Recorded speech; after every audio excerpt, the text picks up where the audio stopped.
Hello, everyone, and welcome back to the Big Life Podcast. I'm Leah Klinke.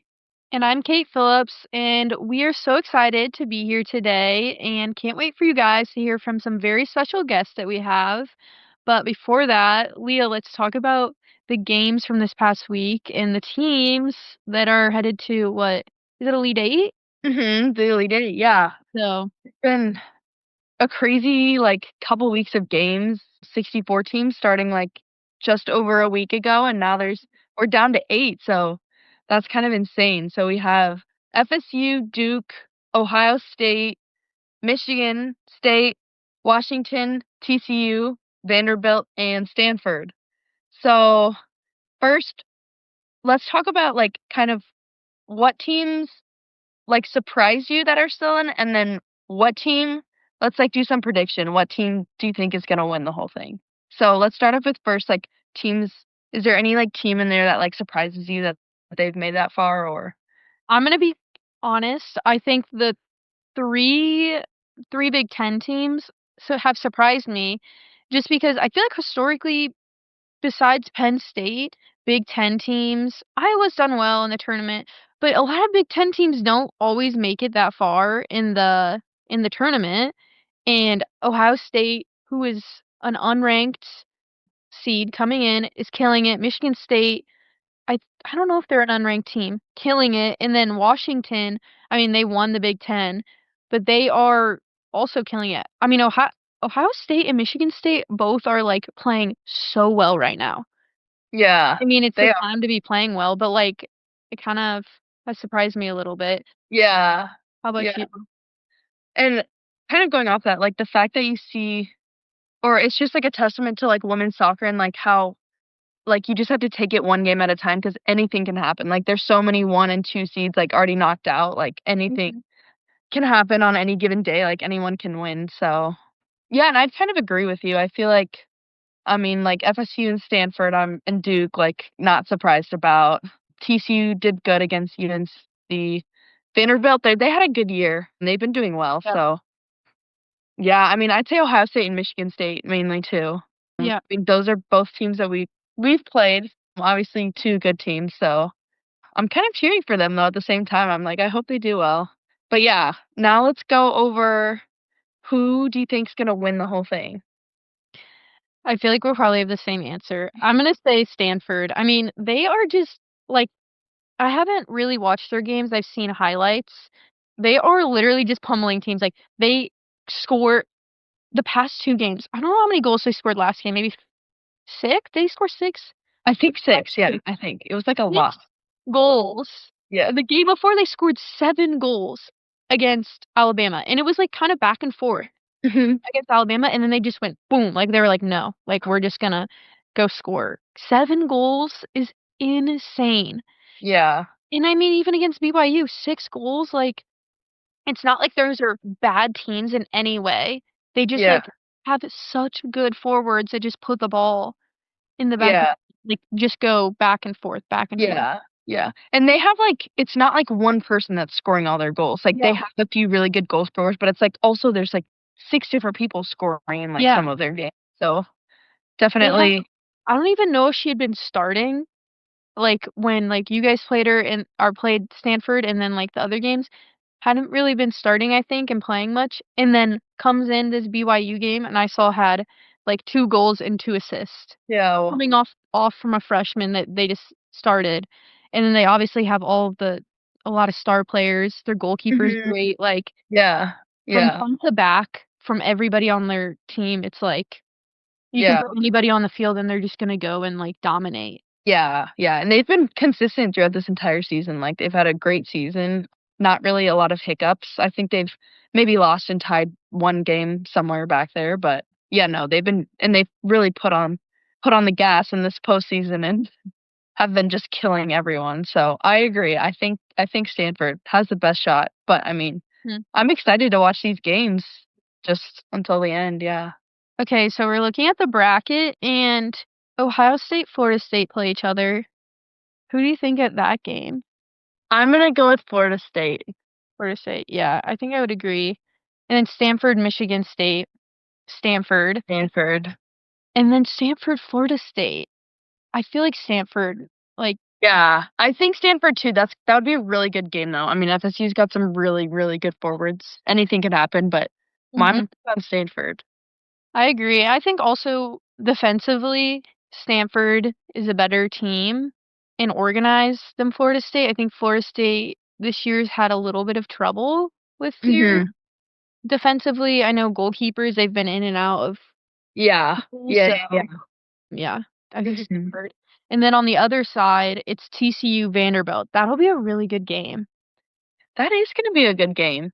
That'll be a great game.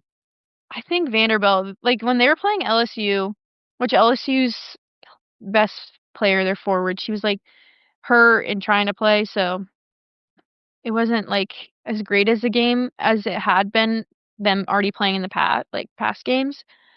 But Vanderbilt is just like on top of teams, like they're just in their box the whole game. Mhm.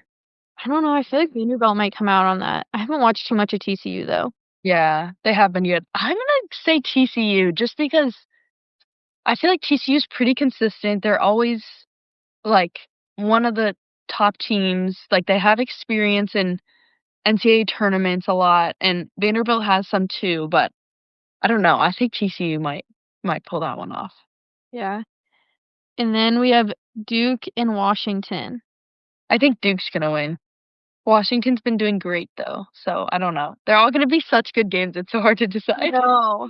I feel like Duke and that I feel like it might end up being like Duke and Stanford in the finals. So that'll be fun to watch and see. But Yeah. now let's transition to the guests we have coming on our podcast. So today we have some really exciting guests, and we can't wait for all of you guys to hear from them. Yes, we can't wait. Let's get them on. Today we're here with our parents as a special guest. We thought that with Thanksgiving coming up, we thought it would be good to bring our parents on the podcast because we are so grateful for them and all the support they have given us throughout our years. So first, let's start off with just introducing yourselves. I'm Erin Klinke. I'm Leah's mom. Greg Klinke, Leah's father. I'm Laura Phillips, Kate's mom. Chris Phillips, I think I'm Kate's dad. Okay, first question is why did you guys decide to put us into soccer in the beginning when we were little? Probably just because it was something to do. Everybody else was kind of doing it. You were playing soccer and basketball and softball, I guess. So it was just kind of what we did. All the kids in Full were doing it, so we did it as well, I think.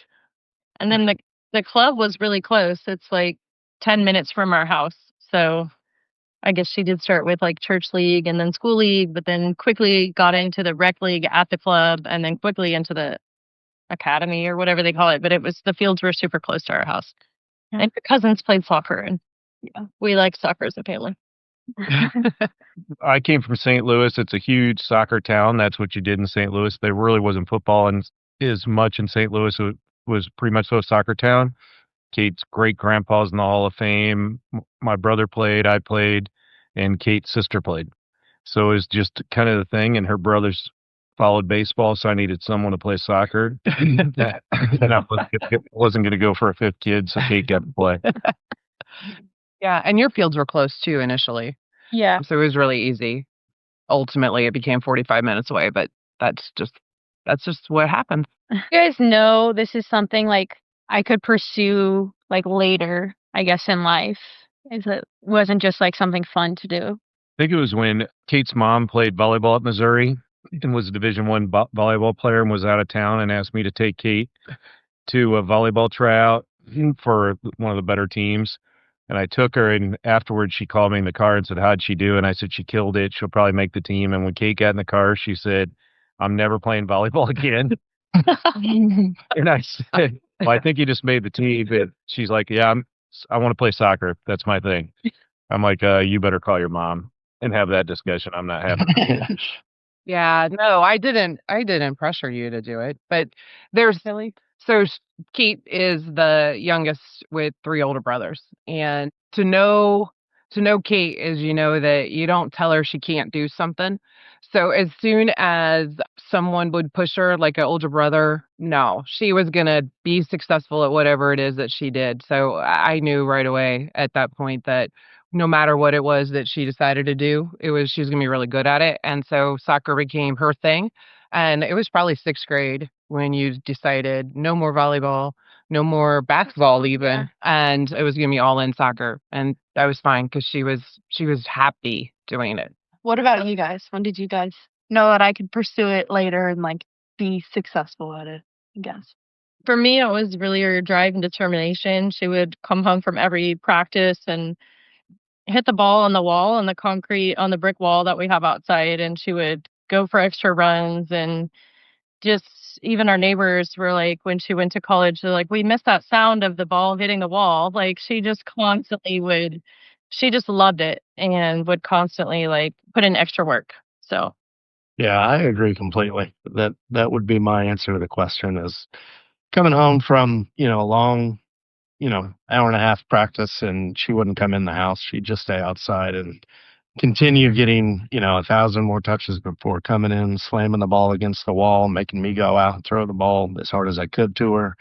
So she could work on trapping. But, the fact that we had to convince her to come in to eat dinner, to do homework, get her, stop playing soccer. That's kind of when we realized that she had this drive, inside of her that, she wanted to get better.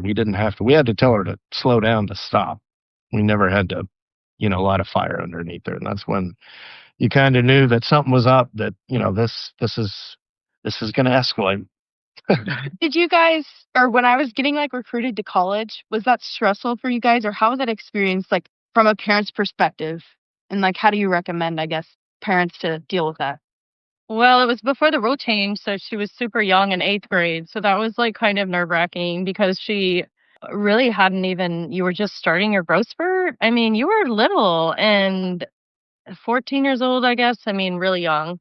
So that was kind of nerve-wracking, but I think it was spring break and you drove her all over the country, I think.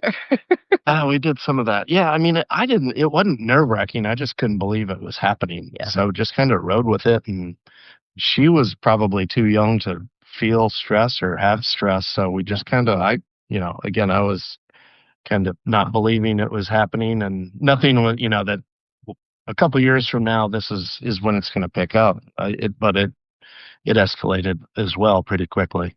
So, but it was fairly. I didn't get very stressed at it. In looking back at it, the fact that you were so young is a little stressful. But I think that we had conversations on, if you could handle it, once we realized that it was actually for real, what we were doing, and it wasn't just for fun. We had conversations. But I mean, your age was the biggest worry, I think.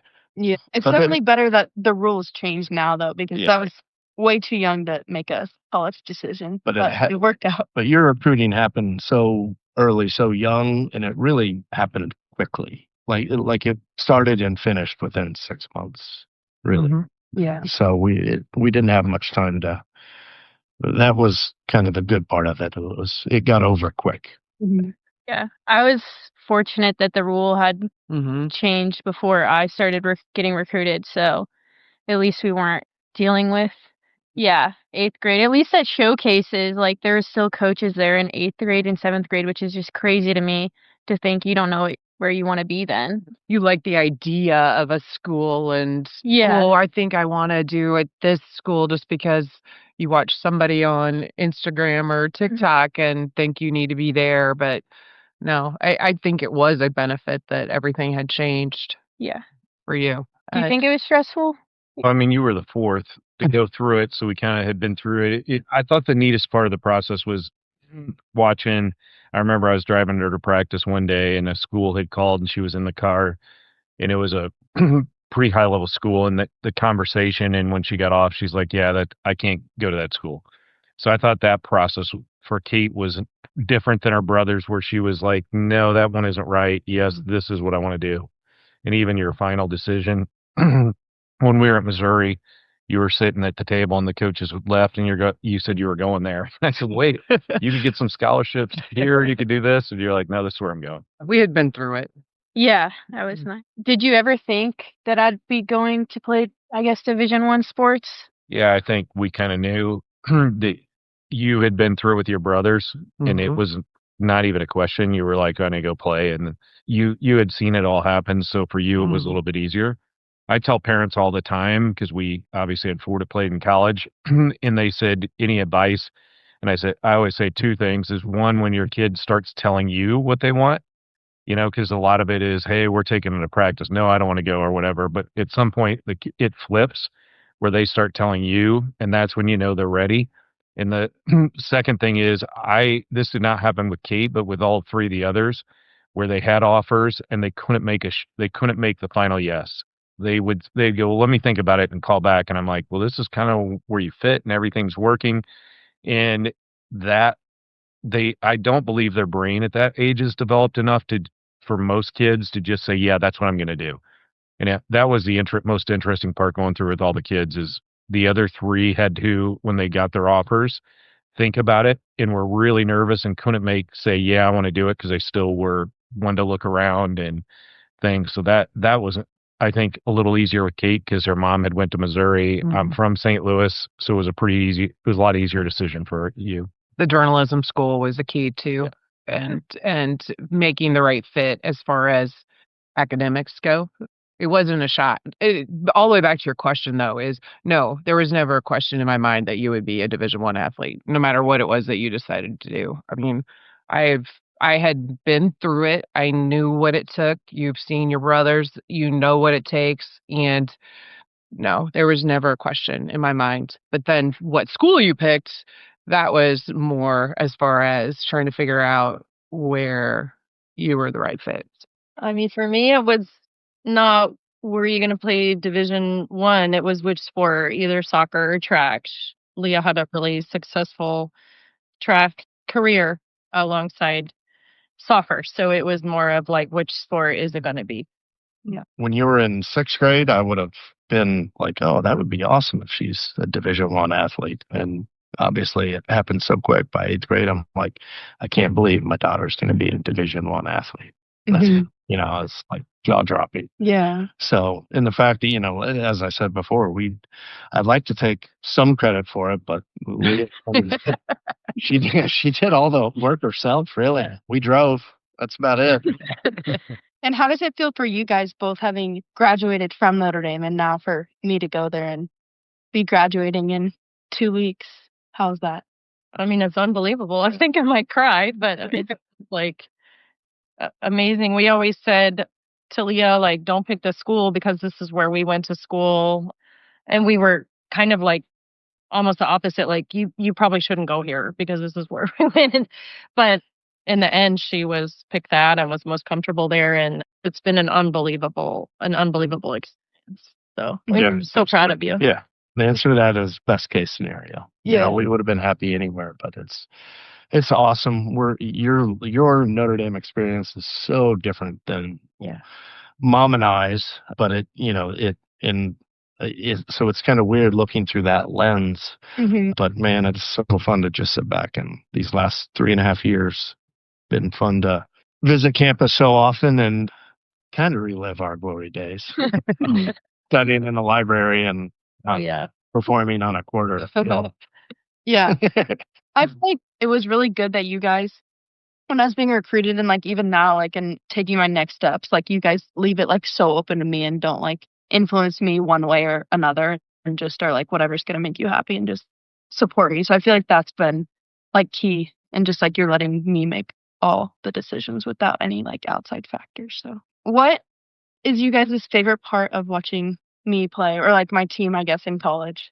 Favorite part, I think this year especially, has been the culture of the team. It's been an unbelievable like group of women, and just how you guys have gotten along off the field has been incredible. And like that's been, I think, for me, like honestly the favorite part. You've been a part of a lot of really excellent teams, but this year was super special. Like the quality of soccer, the quality of the game. I mean, it's shocking how good the team is and how fun it is to watch. Because I mean, it's the difference between a lot of your games against really good opponents is not all that different than what you see watching professional soccer or even international soccer, that you're able to watch on TV. So, I mean, the level of soccer, it's just fun to watch, and to see, my daughter number 4 out there being a part of that was pretty dang cool. Mm-hmm. What's your I just want to say it was really cool to get to know Leah through this whole relationship and be able to watch Notre Dame and watch number 4 and go, they're incredible. And it was a fun run. And of course, nobody wanted it to finish the way you did, but it was really fun to watch you this year. Oh, thank you so much. Yeah. So for you, what's my favorite part of watching? Can I think about it and you go? This year was fun for us because we only had one kid in college sports. Yeah, that's So the last couple of years, we've been on the road every single weekend all year long. So we were able to go to every game and at home and away and watch Kate. So that was a great experience because we really got to know the girls personally, and they know their personalities and things like that. So that was really neat to watch that piece of it this year. Yeah. I know now. So you're the fun part has been watching you grow. So watching you from your freshman year and the opportunities you had freshman year to today, and the level of play that you have brought to it, and the bravery, and we talk about a lot, the bravery that you play with, that's what's been really fun to watch. And I'm excited to see what's next. Yeah. Yeah, it's been cool. Like, they've been able to they came to every game this year. Mhm. And it was always, like, so cool just being able to have somebody there at every game. I mean, you don't, like, we're not playing, like, close to home at all. I mean, same for you guys. Yeah. So Yeah. it's so awesome having your parents there. Mhm. Yeah, I was going to say, I take my hats off to you guys. Being parents of a keeper has to be significantly more difficult than hand wringing, and I can't imagine what a game in the life of a parent of a keeper would be. It would drive me. I don't know that I could do it. Well, sir, 2 of her brothers are pitchers, so it's not like any Oh, yeah. Okay. Yeah. picked a position that's like Yeah. Okay. good for a parent heart. My mom, during my brothers, when they would go and pitch, you wouldn't even see her. She'd be standing off to the side, couldn't even watch. That's what's happening based on cheer. Like the cheering, I could tell, and if you could hear it hit, yeah, like a PK, I can't watch. I just sit. I'm praying is what I'm doing. Guess right. We're left. Yeah. That's one thing as parents. I think it's with just having all the kids that played. We don't sit by the other parents. No. And not because we don't dislike them. It's just you hear them yelling at the refs. And I played soccer. My brother's 4 years older than me. He still plays. So we know quite a bit. When I was little, all we did is went to St. Louis Steamer games and soccer games. But I can't sit with the other parents, and nothing wrong with them. They all have, everybody yells and stuff, but we have to sit by ourselves because I cannot sit with all the other parents during a game. I guess what's been your favorite memory then, watching, like, through the years? Do you have a favorite memory? I mean, when Kirby Valley, who was one of her coaches, and she's over in Ohio running a club, came to us and just was like, she's different. Kate was different. And she was talking about friends. She's like, soccer is not a outlet for her. When she's on the field, she is under severe pressure in herself. So you guys are going to have to find something for her to be her outlet other than soccer. Even though she wants soccer to be her outlet, it'll never be an outlet for her. And that was a pretty neat lesson from a coach that really knew what she was talking about. So just watching Kate evolve with that, because in kind of work with her to, some girls go hang out with their soccer friends, and Kirby at a young age said, you're going to have to find other friends outside of soccer for her, because when they're talking soccer, she is 100% in game mode. And I was just watching that progress, and because most kids, there's an on button for an hour and then it's off. Well, Kate was never turned on. Even after the games, when she gets back to her room, she'll call me because we have a 5.5 hour drive home. And just, what did you think? Here's what I saw. So that piece of it, just watching her process and progress, has been great. Yeah. Favorite memory. Well, there was a Kirby one when she grabbed me and said, "She's being too nice. She can't be so nice on the field. She has to take charge." And you grasped that and went. But I really think that more of my memories are when we got to go on our trips and like Yeah. when you played at Surf out in California and spent 2 weeks out in San Diego doing all that. That was fun. Yeah. I have one other one. Is it this? I think it was last summer when she was here. I was coming home trying to figure out who was going to be because we have a lot of people in this house. Who was going to be here for dinner, and I was looking them up, and Kate was up at high, the public high school. And it's kind of by the house. So I drove over there and she was on the field. She had climbed a fence because the gate was locked because I went over because I was just going to go over and see if she was coming to dinner. And she was in the dark running by herself. She had to climb a fence of a high school and was out on the field in the middle of the dark running by herself, sprints to get herself ready. So that was neat. How to do our summer packet run. Yeah. For me, it's definitely when Leah was in the World Cup with the U20s in Colombia. And it was pretty cool when she scored a PK over Germany, I think it was. Yeah, that was pretty sweet. And then I have a few others in college. Like she scored the game-winning goal against Duke. That was super exciting. That was your sophomore year, Yeah. I think. Yeah. And then also her freshman year, her first game, she had a debut goal. So those were like super cool. Those were super fun it's just fun to be your parent and to be watching from the sideline. You're like, yeah. I don't even remember that freshman year one. But Oh, yeah. He's a good one. He just cleaned up a mess. yeah, good catch. Good goal. Couple stick out in my mind. Obviously, you being draped in an American flag after the bronze medal game was pretty sweet. But, I mean, starting the recruiting process, you moved up an age group and went to your first showcase ever in Phoenix.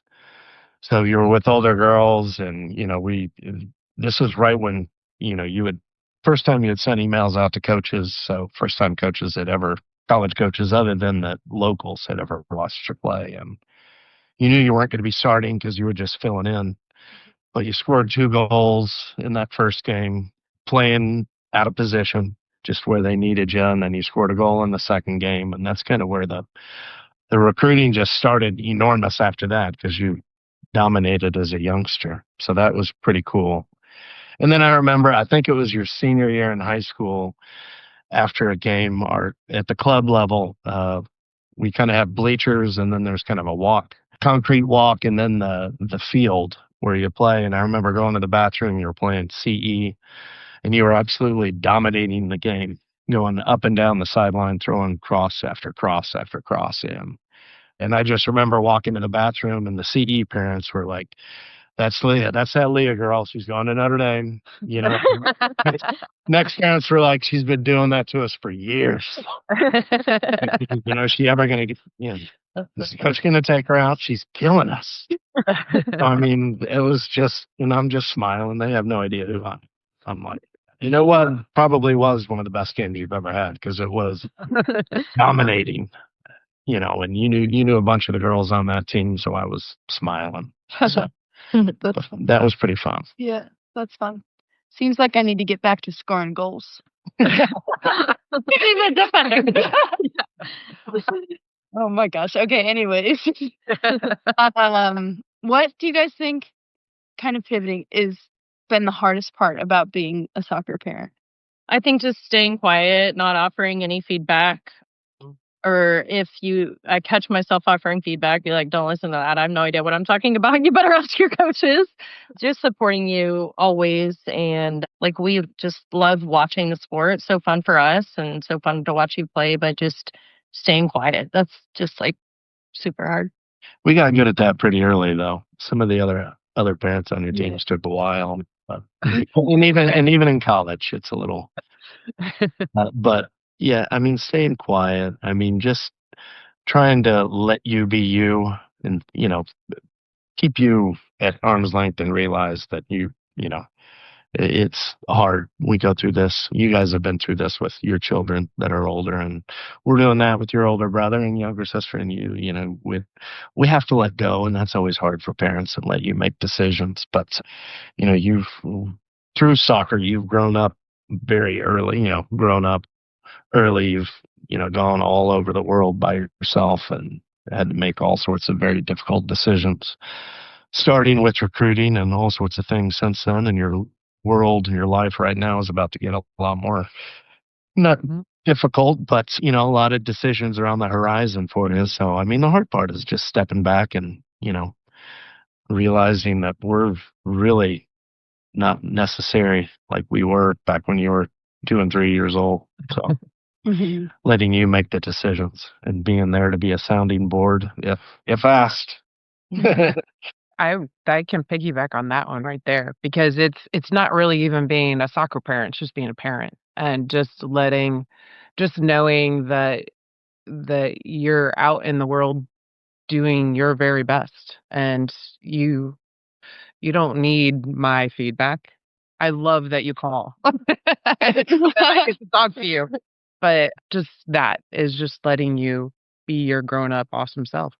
No, I very similar. Is when she walks off the field, I may have comments, but I have learned my first one. I probably told him everything that I saw, but with your last one, you tend to just to take it, especially as a goalie's parent, because it's either a good day or it's a bad day.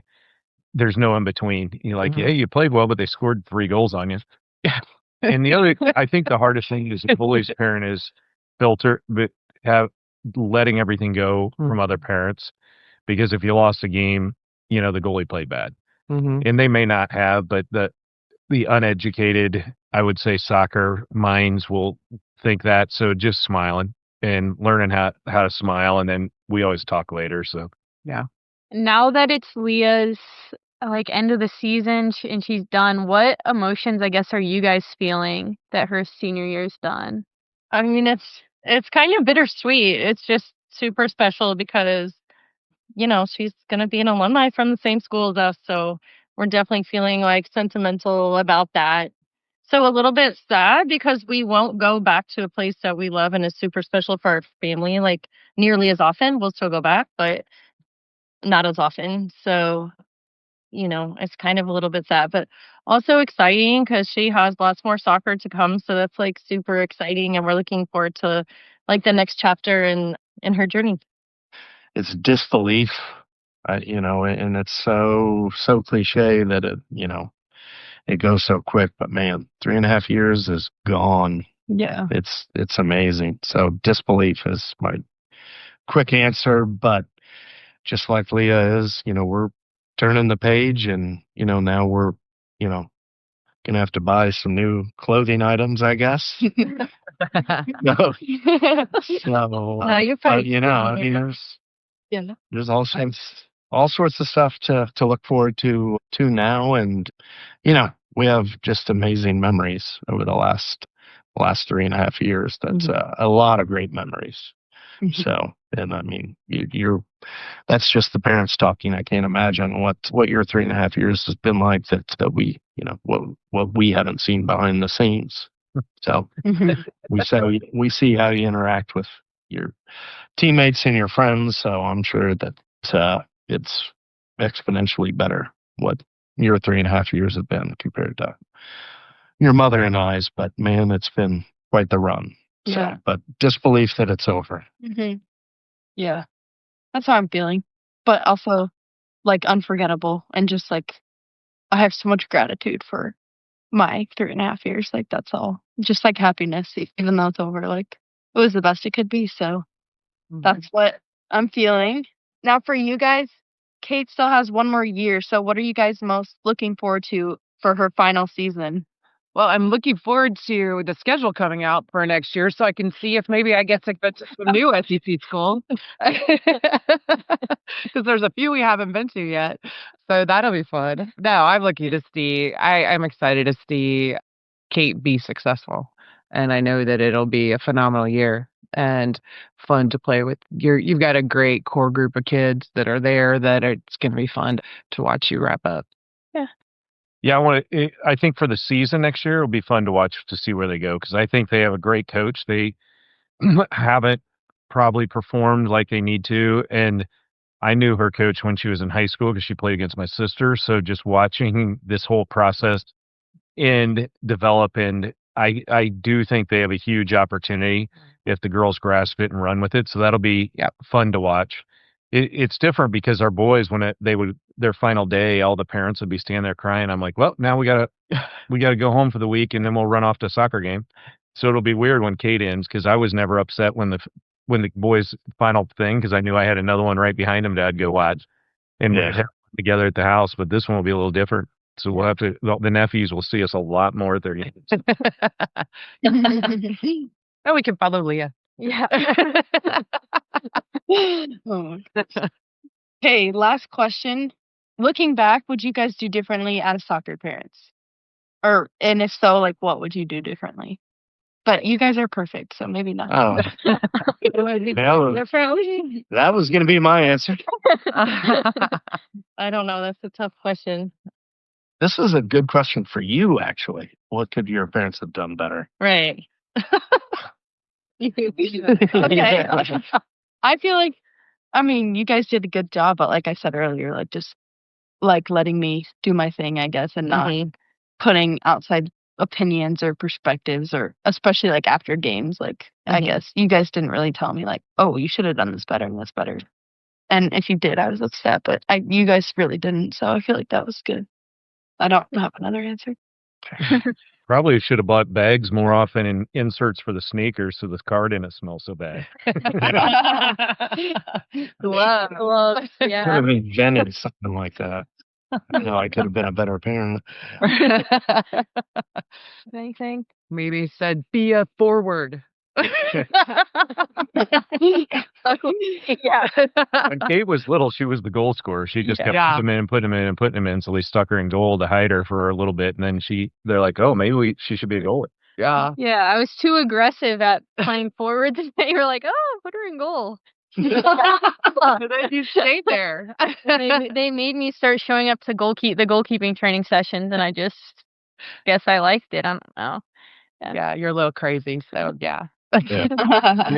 She did have one play in middle school where you're playing boys and girls and nobody knows what they're doing. And with a few seconds left, the goalie Kate said, I'll play, but I'm not playing goalie. He kicked a bomb. Kate ran all the way down the corner and crossed it. And her friend, he went through the air and headed it in. But the ref decided it wasn't a goal. The buzzer went off after it went in the goal. And so she crossed it all the way across the goal, and her friend hit it in. But then the ref turned it, and the principal of her school, who's the nicest man ever, chased the ref across the field. He's the one guy you would never expect. He was so mad. He's like, the buzzer for a few seconds. But that was the final. Yeah. And you as a forward. That was a great way to go out on that. Never. Yeah. I hadn't played forward in like years, and I was just playing for like. Screamed at the goalie, kick it long, and he kicked it in the corner, and she chased it down, put a bomb, and the kid hit it in with his head. Yeah, that was about all he could do. Yeah. Fun. Yeah, that would be all. Yeah. Not be a goalkeeper. Don't be a goalkeeper. I think what I would do differently is take more pictures, take more videos. The time just goes so quick. Yeah. And like, I don't have a lot of pictures or video of you when you were itty bitty, like playing and stuff. And so I think the whole soccer time goes so quick just to like document it better.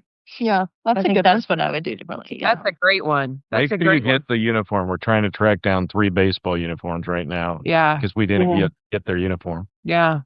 Yeah, I like the pictures. So there was just an article done on Kate, and they were asking for pictures of when she was little, and I'm like, I can't find them. It was probably on a digital camera that I've never downloaded it out of, and I got to find that camera.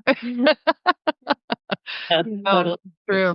Your formative years were before the cloud existed where we could store. Yeah. That's all right. We have memories, though. Yeah. Mm-hmm. Yeah. Okay, well, thank you so much for coming on the podcast today. And I mean, for you guys, thanks for all you guys have done for me. And you guys are my number one supporters always. And so I'm so grateful for you guys. I mean, that'd be awesome. Love you guys. So proud of you.